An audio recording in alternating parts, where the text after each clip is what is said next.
सर्वेभ्यः पाप कृतम् कृतम् है सर्वं ज्ञान प्लवेन सर्व ज्ञान प्लवेन सर्वं ज्ञान प्लवेन वर्जिनम वर्जनम संतरिष्यसि। संतरिष्यसि।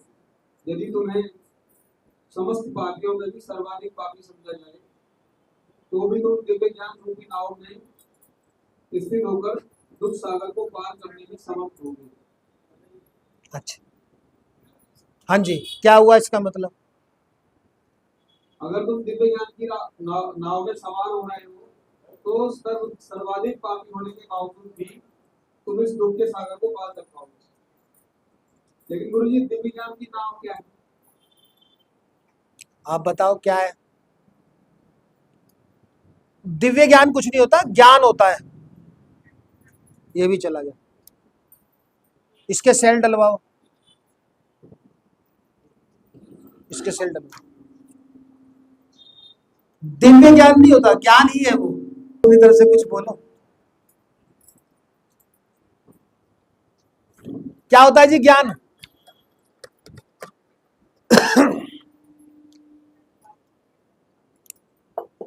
मीरा नाम की एक भक्तनी बड़ी ही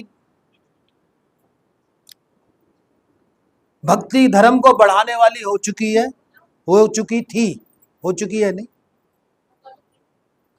जिसके कारण भक्ति धर्म उस काल में 16वीं शताब्दी में सबसे ज्यादा प्रबल रहा, सबसे ज्यादा ऊंचाई पाई। क्योंकि उस समय पे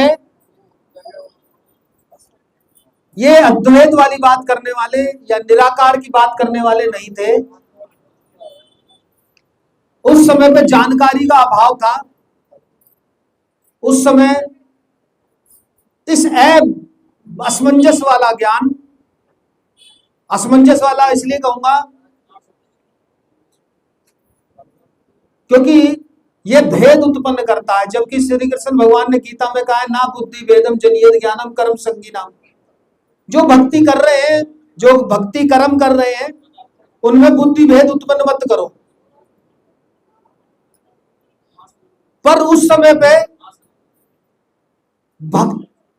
जो भक्ति कर रहा है वो अपने में निमग्न था, और सबसे ज्यादा भगत उसी समय में हुए। क्योंकि उस समय पे जानकारियां इतनी नहीं थी। उस समय पे ये मोबाइल, उस समय पे ये टीवी, उस समय पे ये जगह जगह पंथ लिए हुए नहीं थे लोग बाग।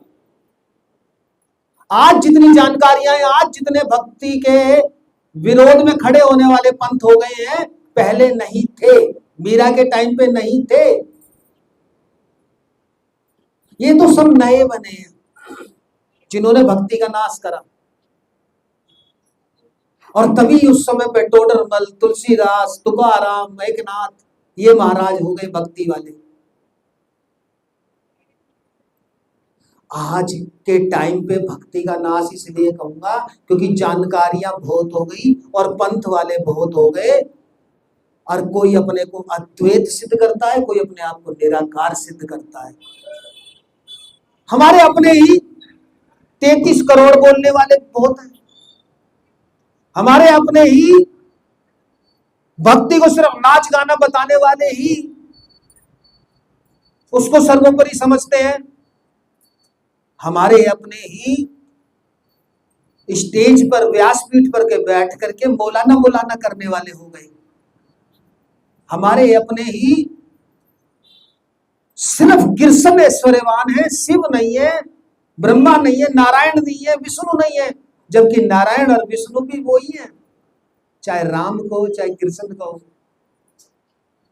ये हमारे अपने भी नाश करने वाले हो गए, और अद्वैतवादी हो गए, और निराकारवादी हो गए, वो अलग से हो गए। उस समय पर ये लोग नहीं थे।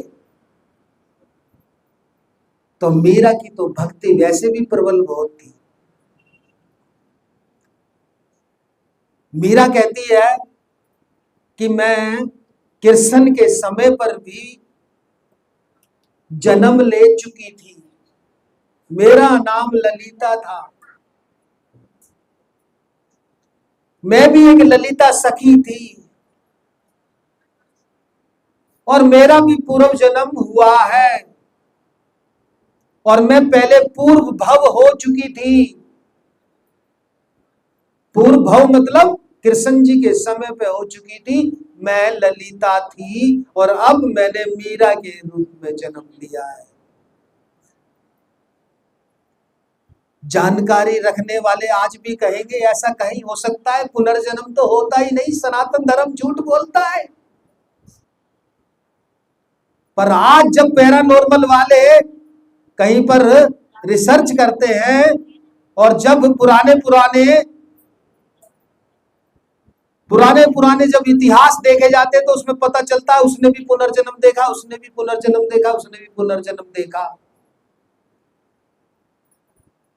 तो उसको भी अपना पूर्व भव का अनुभव था, तभी उसने कहा कि मेरा पहले भी जन्म हो चुका है ललिता के रूप में, मैं ललिता सखी थी।